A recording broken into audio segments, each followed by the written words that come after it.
조달청장님 질문 드릴게요. 네. 지금 앞서 다른 의원님들께서도 담합 문제 관련해서 여러 의견을 주셨는데요. 4대강 담합, 입찰 담합 관련해서 얼마 전에 공정위원회에서 시정명령이 나왔지 않습니까? 네. 근데 이게 이제 3년 안에 완공해야 되는 공사였고, 공사 규모가 한 22조 원이 된단 말입니다. 이런 큰 규모 공사를 일괄 발주했던 사례가 있나요? 제가 기억하기로는 KTX가 한 20조 원 되는데 공사 기간이 완공 기간이 10년 정도 됐었죠. 그래서 이렇게 단기간에 이런 정도 규모의 공사를 일괄 발주했던 사례는 별로 드문 것 같아요. 도시 지하철 같은 경우도 공구 노선을 한꺼번에 완공하는 그것도 그 공기가 굉장히 긴 거죠. 예, 구간을 쪼개가지고 예. 그래서 저는 이 말씀을 왜 드리냐면 사실 이 정도 규모면 우리나라 유력 건설업체들이 동시에 사실은 가동이 돼야 되는 그런 규모의 공사였고, 그건 처음부터 담합의 가능성이 매우 높았다는 점을 의미합니다. 사실은 정부 차원에서 여기에 대한 어떤 대비나 이런 것들을 제대로 하지 않음으로 인해서 결과적으로 이런 문제를 야기시켰다, 이런 말씀을 먼저 드리고 싶고요. 지금 조달청에서 17개 공고를 집행을 했는데 1, 2차, 1차 등기, 2차 등기 사업 나눠서 공정위에 조달청 스스로 담합 의뢰한 것은 2차 사업의 한당 17공구 하나뿐이었습니다. 맞죠? 네. 지금 조달청에서는 1차 등기 사업은 공정위가 자체 조사를 했으니까 별도 요구를 하지 않았다고 답변을 하셨는데, 1차 조사도 사실 시민단체나 국회가 강하게 요구를 해서 공정위 조사가 이루어지는 거고요. 결국에는 이 조달청은 담합의 가능성이 처음부터 매우 농후했던 이 공사와 관련해서 별다른 역할이나 별다른 대비책을 세웠다는 흔적이 별로 없어요. 이게 좀 무책임한 거 아닙니까? 아닙니다. 제가 알기로는 저도 5월달에 부임해가지고 과거일 이렇게 다 일일이 보고를 받지 못했는데, 제가 파악한 바로는요. 홍보연도에 저희들이 제일 먼저 문제를 제기하고 그다음 계속 담합 징후 사실을 알렸는데, 아마 그때는 감사원에서 공정거래위원회에서 자기들이 자체적으로 조사하고 있으니까 더 이상 4대강 전체에 대해서는 자기들이 담합조사를 진행한다고 한 상태이기 때문에 저희들이 추가로 제기를 할 필요가 없었던 겁니다. 알겠습니다. 지금 이제 공정위 시정명령은 나왔고, 과징금부가 시정명령은 나왔고, 이제 국가개혁법상 담합업체들에 대해서 입찰 참여 여부를 이제 결정을 해야 되는데요. 계약심사협의회 이게 언제 지금 개최 예정입니까? 지금 현재는 사전 처분 통지를 했고요. 그리고 소명받는 중이죠. 행정 절차법에 따라서 의견 제출을 하게 해서 이제 도착했습니다. 저희들은 검토를 해가지고 이 부담 내려면 됩니까? 한정적으로 말씀은 드릴 수 없습니다만 저희들은 최대한 속도를 내가지고 검토하겠습니다. 지금 이게 국가개혁법에 따르면 최장 2년간 이제 입찰 참여를 금지할 수 있는데, 시설공사의 담합으로 인한 입찰 참여가 2년간 금지된 사례가 있었나요, 과거에? 시설공사 담합은 아마 이때까지 사례가 없었던 걸로 알고 있습니다. 네, 없었습니다. 주로 사면이 많았고, 지금 시설공사에서 담합을 사유로 한 입찰 금지는 2003년에 두산하고 현대가 받은 6개월 입찰 금지 조치가 유일했어요. 근데 건설업계의 담합이라는 게 관행이라고 할 정도로 광범위하게 퍼져 있는데, 처음에는 너무 현실과 동떨어진 것 같아요. 그래서 사실은 이번에는 이런 솜방망이 처벌이 없기를, 솜방망이 제재가 없기를 전 바라고요. 앞서 우리 다른 의원님들도 지적을 하셨지만, 이게 너무 조달청의 처분이라는 게 현실과 동떨어졌다는 점에 대해서 심사숙고를 하셔야 된다고 생각합니다. 특히 이 사안 같은 경우에는 온 국민들이 다 주시하고 있는 사안이기 때문에 과거와 같은 관행으로 그렇게 제재 처분을 내려서는 안 된다고 생각을 합니다. 그리고 또 한 가지 문제는, 이게 부정당합죄 제재를 받아도 제가 소송을 하면 최종 판결시까지 제재가 보류가 되게 돼 있죠, 현재. 네. 저는 이것도 좀 문제가 있는 것 같아요. 소송이 악용되는 거고 어떤 형태로든지 좀 보완이 필요한데, 지금 2008년 9월 이후에 정부 조달에 참여하는 업체들이 청년계약 이행서약서를 제출을 하고 있죠. 근데 이 청년계약 특수조건이라는 걸 읽어보면 거기에 그런 조항이 나옵니다. 3조 4항에 담합을 주도하여 낙찰받은 자는 2년 동안 입찰에 참가 못한다 뿐만 아니라 조달청 처분을 받은 자는, 그러니까 이게 이제 입찰 참여 그 제한 처분을 받은 자는 민형사상의 이의를 제기하지 않겠다 이렇게 돼 있어요. 이걸 서약을 하는 겁니다. 그런데도 업체가 소송을 하는 것은 이 청렴계약에 위배되는 거 아닙니까? 이 청렴계약 특수조건에서 이런 내용이 나와 있고 이 특수조건을 반영한 서약서에 따라서 서약을 하고 이걸 제출을 해놓고서 제재를 받으면 소송을 내면 이 청렴계약 서약이라고 뭐라 합니까? 저는 이렇게 그 청렴계약 의무를, 청렴계약 서약 의무를 저버린 업체들에 대해서는 다시는 영원히 사실은 입찰에 참여하지 못하도록 하는 강한 제재가 있어야 청렴계약제라는 게 의미가 있지. 이거 아무 의미가 없는 거잖아요. 뿐만 아니라 저는 이 청렴계약 특수 조건에 그 업체가 소송을 내더라도 사실 좀 모순된 얘기입니다. 소송을 못 내도록 여기 돼 있는데 소송을 낼 경우에 그 제재가 보류되는 문제도 어떤 형태든지 좀 보완이 필요하다고 생각합니다. 지금과 같은 청렴계약제라는 거 이거 아무 의미가 없는 청렴계약제를 하고 있어요. 어떠세요, 청장님 생각은?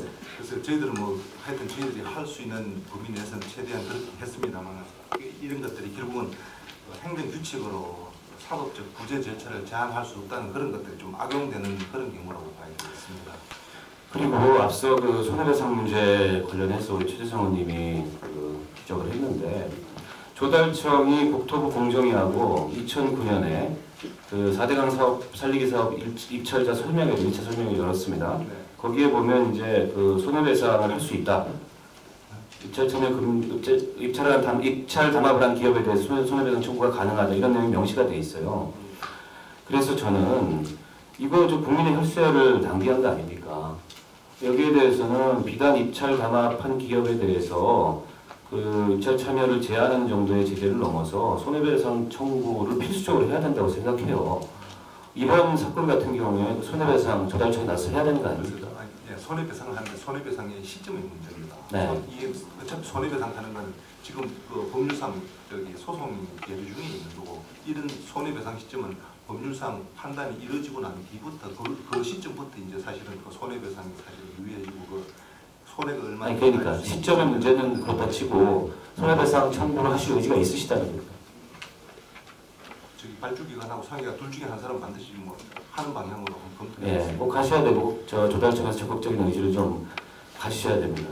지금 건설업계들에서는요 해외 수주를 핑계로 이 처벌 수위를 낮추려고 정부에 계속 그런 의견을 내고 있는데 이 건설업계 이런 그 태도라는 게 대단히 이율배반적이에요. 국내에서는 담합하고 해외에서는 이 국내 업체끼리 과당 경쟁하고 그 지난 8월에 해외건설협회에서 국내 4개 건설사에 대해서 대형 건설사에 대해서 해외 공사 수주 질서 유지라는 제목의 공문을 보내요. 이게 뭐냐면 그 카타르에 공사비 한 4억 5천만 달러, 5,100억 원 정도 되는 규모인데요. 그 도로 콘크리트 부정물 공사에서 이걸 수주하기 위해서 국내 건설사들끼리 과당 경쟁을 벌이고 상대방을 비방하는 뭐 그런 내용을 유포하고 이러고 있습니다. 이거 자제하라고 보는 걸 한 겁니다. 이게 지금 국내 업체끼리 불성사 나온 수주 경쟁을 빗대서 현지에서는 뭐 코리안 전쟁이다, 코리안 워다 이런 그 얘기까지 언론에 실렸다고 하는데 해외 공사 수주라는 게 국내 담합 봐주기 처벌의 봐주기의 이유가 될 수 없다고 생각해요. 총장님 어떻게 생각하십니까? 저희들은 국가계약법 정신을 따라가지고 하는데 이제 그러니까 이런 고려를 하시면 안 된다는 말씀 제가 드리는 겁니다. 단지 이제 그 저기 업체 입장에서는 보면 이런 그 입찰 참가 제재하는 게 자기들은 사실은 영업의 존폐 가름하는 그런 상황이 아니 영업의 존폐를 가름하는 사안이면 예. 그렇게 엄격한 제재라면 하지 말아야 되죠. 그렇죠. 그래서 본절시켜야 되죠. 엄격한 제재를 통해서. 그래서 그런 상황 아니 업체들이 그 담합의 그런 정도를 판단하고 그다음에 이 저기 제재 기간을 정함에 있어 가지고는 그런 업체 간의 그런 그 담합 정도 또는 그 잘못 결정해 가지고 쓸데없는 불이익하지 않도록 저희들도 좀 신중히 판단할 그런 적이. 제가 지금 그 외국에 그 담합과 관련된 그 최근에 제재 수위를 높이고 있는 상황에 대해서 말씀드릴게요. 미국이나 EU 같은 경우는요 벌금 수위를 높이는 것뿐만 아니라 징역형까지 부과하는 식으로 제재를 강화하고 있습니다. 그 미국은 2004년에 관련법을 개정을 해서 기업에 대한 벌금을 1,000만 달러에서 1억 달러로 높였어요. 개인 벌금 35만 달러에서 100만 달러로 높였고요. 또 징역형도 3년에서 10년 이하로 이렇게 상향 조정을 했습니다. 뿐만 아니라 이게 각 주의 사법당국까지 나서서 불법을 어겼다면서 따로 제재를 할 수 있는 그런 정치까지 만들어뒀다는 거죠. 그러니까 국제적 기준이 이렇게 가고 있는데 지금 우리 관행이나 너무나 사실은 정말 기업들 봐주기식으로 저는 대응을 해왔다고 생각해요. 근데 이 4대강 사업은 여러모로 논란이 많았던 사업입니다. 공론의 분야를 가져왔던 사업이고 그 사업이 이런 건설업체들의 입찰 담합에 의해서 국민의 혈세가 낭비됐다는 건 정부로서는 이거는 대단히 큰 잘못을 한 거고 그 잘못을 저는 완화하기 위해서라도 이 문제에 대해서 아주 강력한 제재와 처벌이 필요하다 이렇게 생각합니다. 처장님도 유념해 주셨으면 좋겠고요. 한 가지만 더 제가 시간은 없지만 말씀드리겠습니다. 지금 좀 아까 이제 해외 조달 업무 이런 얘기까지 나왔는데 조달청이 담당하는 업무가 많이 늘었죠. 그 조달 규모도 전체적으로 박은. 네, 그렇습니다. 예. 근데 제가 지난번 업무 보고 도 한번 질의했지만 조금만 더 하겠습니다. 그 조달청 정원을 보면 2001년에 935명에서 11년 945명, 10명 늘었어요. 10년 동안. 왜 이렇습니까?